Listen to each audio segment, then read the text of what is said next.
Okay guys, ito ang Toyota Hiace Commuter Deluxe na 2023 model. Actually, ito ay 2022 nung aming nabili. So dito sa sakyan na to ay nilaunch na siya noong 2023 model doon sa kanyang OR and CR. So ngayon guys, bibigyan ko kayo ng full tour dito sa sakyan na to. So siyempre unahin natin dito sa harapan, no? Pag Commuter Deluxe guys, mapapansin nyo ang kanyang front and rear bumper ay color black. Yan ang design ng Commuter Deluxe. At dito guys, no, napaka standard lang, no, na front bumper. Dito ang mga grills niya very standard. Dito may logo siya na Toyota. At ang old model nito guys, previous model nito ay yung mga walang hood na tinatawag nilang decontent. So ang kagandahan dito, nag-release sila ng bagong modelo at nilagay nila ang engine dito sa harapan. So ang kanyang headlight guys is halogen, kanyang park light at ang kanyang signal light is halogen bulb. So dito guys, no, may nakaabang siyang lalagyan ng park light. Ang meron lang nito na model is yung mga GL Grandia. At dito, kung gusto mong lagyan, may mabibili ka naman na aftermarket na mga fog light dito sa kanyang front bumper. So ganyan ang itsura niya kapag sa front view. Malaki, no, malapad, malawak yung ganitong sakyan. Ang kanyang engine model is 1GD FTB at meron tong 4-cylinder inline na dual overhead camshaft at meron na siyang 16 valve. So buksan natin guys. So ito yung kanyang engine bay. So 2.8 diesel na to guys, 2.8 diesel engine. So yung previous model ay mga 3.0 and 2.5 diesel engine ang nilabas nila. So sa model na to, nag-adjust sila sa transmission na 6-speed manual transmission. Masasabi ko dito sa kanyang makina, napaka halakas ng kanyang hatak. Hindi kanya ibibitin sa overtake, hindi kanya ibibitin sa birahan, no.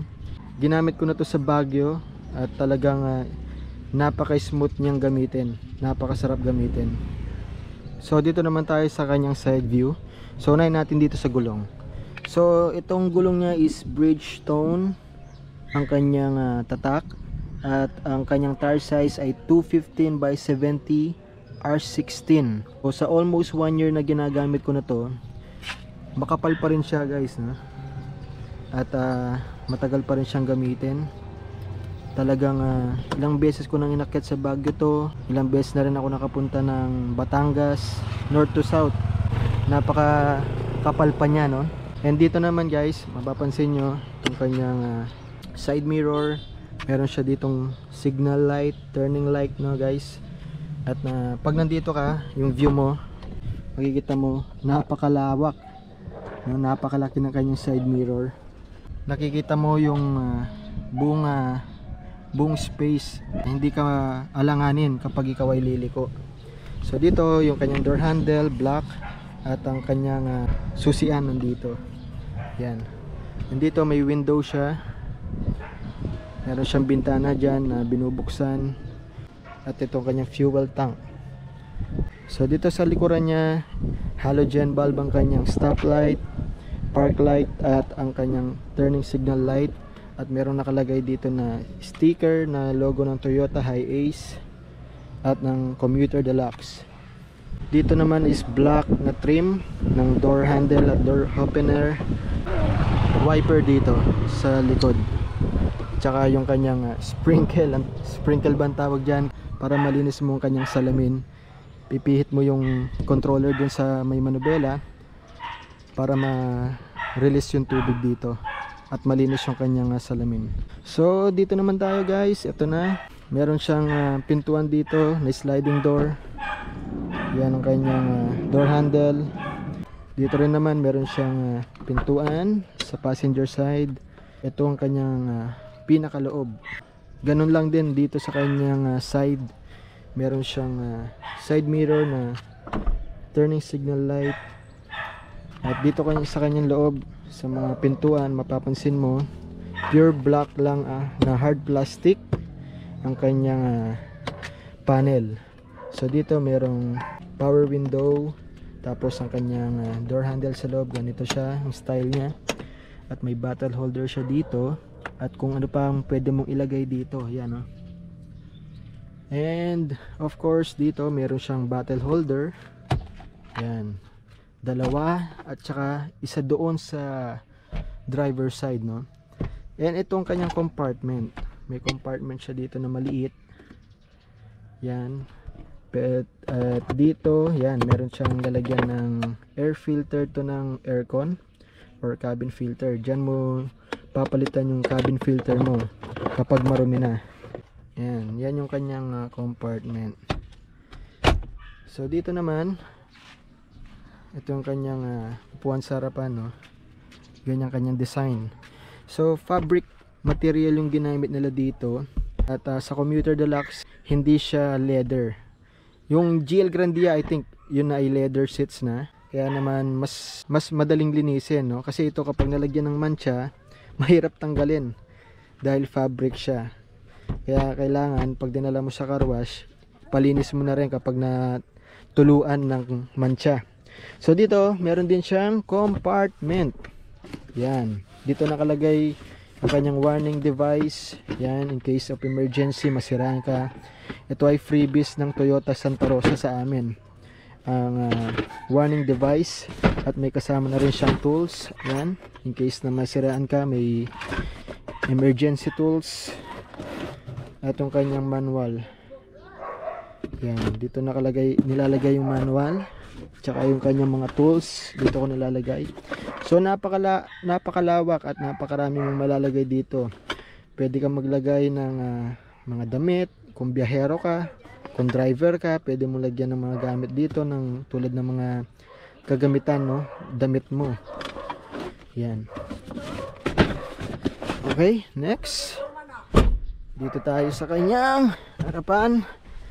Mapapansin nyo, ito yung kanyang handbrake. Tapos meron siyang malit na bulsa rito. So dito nilalagay ko yung kanyang mga card ng Easy Trip at Auto Sweep sa NLEX Skyway. At dito naman ang kanyang shifter or yung tinatawag nating cambio. Ito ang kanyang design, no. Papansin nyo, ito ay 6-speed manual transmission. So sa pattern niya, yan, 1, 2, 3, 4, 5, 6. Ang reverse niya, hindi mo basta-basta mare-reverse to. May release button siya dito. Kailangan mo itaas ito. Yan. Kasi hindi mo mare-reverse yan. Hanggang ganyan lang siya. Kailangan mo i-release yun para ipihit niya pa pakaliwa. Yun, oh. Ito na yung pinaka-reverse button niya. Yan. Para ma-activate mo yung reverse button, kailangan mo ipihit ito pataas. Then, diretso sa reverse. Okay, so dito naman. Ito ang kanyang audio. I think touchscreen button ba ang tawag dito? Touchscreen button, yan yung kanyang design. At ang kanyang aircon controller, ito, ang salamig, ang control ng level ng aircon. Tapos yung aircon adjustment kung gusto mo sa paa, nakatutok lang sa'yo, ito. At dito guys, meron siyang switch ng aircon na ikaw lang ang makakakontrol. Yan, rear cooler. So, ikaw lang ang mag-on ng aircon. Hindi nila ma-adjust sa likuran yan, no? Tapos may mga nakaabang na pwede mo lagyan ng switches. Tapos meron siyang room. Ibig sabihin ito yung ilaw sa loob ng sakyan. Pwede mong i-on, i-off. On, off, on, off. Ito yung kanyang switch. So after nyan guys, ito ang kanyang cluster. Yan, mapapansin mo itong kanyang tachometer na analog type, tapos yung kanyang speedometer, analog type din siya. Fuel gauge, analog, tapos merong naka-indicate na time, temperature, tsaka yung total mileage mo naka-indicate dyan na digital na siya. Then turn signal lights nandito, lights nandito na rin, tapos mga wiper controller, ito siya. At ito ang kanyang susian. Ito yung kanyang design pag in-on mo yung park light, yung ilaw mo, ganyan siya sa gabi. Ang rear view mirror niya guys, naglagay ako ng malapad, no? Kasi ang liit ng kanyang rear view mirror, hindi niya masakop lahat. Kaya bumili ako ng ganitong rear view mirror na malawak para makita ko yung buong likuran, no? Tapos ito yung kanyang sun visor. Wala siyang salamin dito. Kapag si Mrs. gusto niyang magsalamin, hindi siya makakapagsalamin. Yan, no? Tapos may handle na siya dito, handle sa passenger, and kanyang seatbelt. Yan. So next guys, itong kanyang controller. Itong kanyang controller sa side view mirror.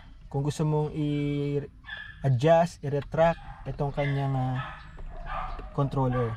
So pag sa left, yan, pipihit mo para ma-retract mo kahit saan mo gusto ma-i-adjust, no? Kung gusto mo sa taas, yan, sa baba, kaliwa, kanan, yan siya. Tapos ito yung kanyang fold, no? Para ituklip mo siya, ganyan siya. Yan. Then itong kanyang lock button, unlock button, lock window. Ito yung kanyang window opener sa kaliwa, sa driver sides. Yan, ganyan siya. Tapos may bulsa rin siya dito. Yan, pinaglalagyan ko ng barya-barya dito yan pag magbabayad ako sa toll. Tapos ito rin, meron siyang bottle holder. So dito may mga nakaabang na switches din siya dito. Yan, dami switch na nakaabang. So ito yung kanyang hood opener, tsaka yung fuel opener. Dito siya nakalagay. Yan, yan nyo guys. Yan, para makita nyo. Hood opener, fuel opener, then dun sa bandang kaliwa. Then meron siyang speaker dito sa kanyang pintuan, no? Bali itong sakyan na to, meron siyang 4 na speaker. Yung dalawa nandun sa likuran, tabi ng aircon. So dito sa upo na to guys, hindi mo siya ma-adjust ng todo. Half lang siya. Ano, half na yan. Half lang ang adjustment niya rito. Ayan, ang kagandahan dito sa upuan na to, pwede mo siyang itupi. Ayan, may tutupi mo siya. Kapag ayaw mo ng may katabi, itupi mo lang ito. Tapos may bottle holder siya dito, at mga pwedeng ilagay mo rito, mga cellphone, barya, at kung ano-ano pa. So yan, no? Yun. At dito naman ma-fold mo itong passenger side mo ng todo. Kung gusto mong mahiga, pwede. Tapos ang adjustment ng upuan niya nandito, itataas mo lang itong bakal. Yan, para ma-adjust mo siya. And then dito naman tayo sa gitna guys. So sa gitna ng upuan, kung mapapansin niyo, ito yung ang pinaka ayoko, wala siyang headrest. Dahil yung mga naging pasahero ko dito, nagrereklamo sila dahil walang headrest. Kasi syempre kapag mga long travel, malalayo ang biyahe mo, yung ulo mo, no, nakatabingi kasi hindi siya na makasandal ng maayos. Kaya yan yung nilabas nilang model ng Deluxe, walang headrest. Pero guys, don't worry, may nabibili namang headrest na aftermarket na pwede nilang ilagay dito, na itotornilyuhan nila dito sa mga handle, passenger handle. Ito, then may aircon niya guys. Ito, wala siyang controller dito, no, mapapansin nyo. Yan ang design ng aircon niya. At yung speaker niya, magkabilaan yan doon. At ito ay 15-seater capacity, maximum 15-seater packs na pwede niyang isakay. At dito naman meron siyang ilaw. Yan o. Siyempre kapag sasakay yung pasahero, kung malabong kanyang mata, hindi niya makita yung stepboard. Pwede siyang madulas, kaya nilagyan nila ng ilaw dito. So dito nakalagay yung jack. Yan. Tapos ito naglagay ako ng extra tali. Pag nasiraan, pwedeng itulak o ihila yung sakyan. In case of emergency lang naman yan. Then meron itong airbag guys, no? Yan. SRS airbag. Pati doon sa kanyang manubela, meron siyang SRS airbag. At dito guys, nung napansin ko lang din dito, kapag katagalan nadudumihan ang aircon, no, ang kanyang ceiling. Papakita ko sa inyo. Ito. Yung alikabok, yung dumi, ayan, no, nangingitim na. Kaya mahirap din linisin ito, kaya dapat gumamit ka ng tamang chemicals kapag nadumihan to. Kaya pagdating mo sa car wash, pwede mo na maipalinis yan. Isprayan nila yan ng chemical na kayang tanggalin yan. Papakita ko naman sa inyo ang likuran nitong sakyan na to guys. Buksan natin. And then ito na ang kanyang pinakalikuran. So sa airport guys, nung nag-service ako sa mga pinsan ko, ang kayang isakay nito ay 10 to 12 luggage, depende sa laki. Nagkasya naman dito. Yun nga lang, kapag puno na ng luggage dito, hanggang dito yan, nagagasgas yung salamin. Ayan, oh. Natutuklap yung window tint nya. Ayan, oh, natutuklap. So yan, oh, ito yung kanyang absorber. Tapos meron siyang bukasan dito. Ayan, unlock, lock ng pintuan dito sa likuran. Pag hindi mo abot, meron tali dito para masarado mo siya. Ayan, tapos dito may ilaw siya dito para sa plate number. So far yan lang guys, no, ang meron dito sa Toyota Hiace Commuter Deluxe. Sa paggamit ko nito guys, hindi pa naman ako nagkaroon ng aberya dito, pero marami ako nababasa sa Facebook page, social media, na ang kahinaan ng sakyan na to ay ang kanyang clutch. Kaya ako nung nabasa ko yun, nung binili namin ito, iningatan ko na yung clutch niya. Talagang kailangan mong ingatan yung clutch nito dahil ang magagastos mo rito kapag ito ay nasira ay nasa 80,000 to 100,000. At hindi birong gastusin yun, lalo na kung hinuhulugan itong ganitong sasakyan. Dagdag ko lang pala guys, no, meron siyang charging port dito. Yan, 12 volts or 120 watts ba ang tawag dyan. Meron din siya dito na charging port. Yan, meron siya dyan. Yun lang, no guys, kaya dapat kapag din-drive mo tong sakyan na to, ingatan mo yung clutch mo. Huwag ka maging clutch driver hanggat maaari. Kung nasa paahon ka, in-neutral mo, mag-handbrake ka, lalayan mo yung clutch. Kasi ito yung kahinaan ng sasakyan na to. Pero so far ako hindi ko pa naman naranasan. Magandang maging maingat, no? Kasi ang ginagawa ko, yung clutch niya is pinipress ko lang siyang half clutch. Kasi yung cambio pumapasok naman siya kahit hindi mo isagad. Kahit nasa half clutch lang siya, half press, pumapasok naman yung cambio niya. Masasabi ko sobrang bilis at tuloy ng sakyan na to. At dahil 6-speed manual transmission na siya, then napakatahimik na rin sa loob. Dahil yung previous model, maririnig mo yung ugong ng makina. Kasi nasa ibaba yung kanyang engine, sa ibaba ng upuan. Marami rin nagsasabi na ayaw nila yung design na to, ang pangit. Para sa akin, napaka tahimik sa loob, no? At lalo na diesel engine ito, hindi mo mararamdaman yung ugong ng makina, hindi mo mararamdaman masyado. Pero masasabi ko na malakas yung mga makina na yun. At lalo na yung 3.0 diesel engine, hindi biro yun. At ngayon, naglabas sila ng 2.8, binabaan nila ng konti ang kanyang displacement, at nag-adjust sila dito sa transmission na ginawa nilang 6-speed manual transmission. Yun lang guys, at wala na siguro akong maidadagdag pa. Ang masasabi ko lang, kung gusto nyo bumili ng ganitong sakyan, pumunta lang kayo sa nearest branch ng Toyota. At ang price value nito noon ng kinuha namin is 1,724,000. Pero ngayon, 1,784,000 pesos. So, every year, hindi ko alam kung nagdadagdag sila ng presyo. Pero, para sa akin, sulit ang paggamit ng ganitong sasakyan. Lalo na kung isang buong pamilya kayo, sama-sama nagbabiyahe, napakasarap. No, nasama-sama kayo, naggamit-gamit itong sasakyan na to. So, yun lang no guys, at thank you for watching. So, ito ay simple vlog lang ng aking car review. Again, this is Auto Review PH.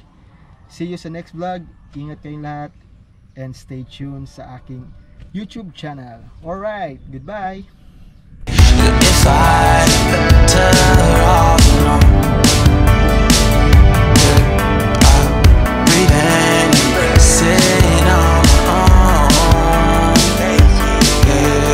Can't keep making exits from the pressure. Lessons after lessons, not to question me. Glaring design flaws can't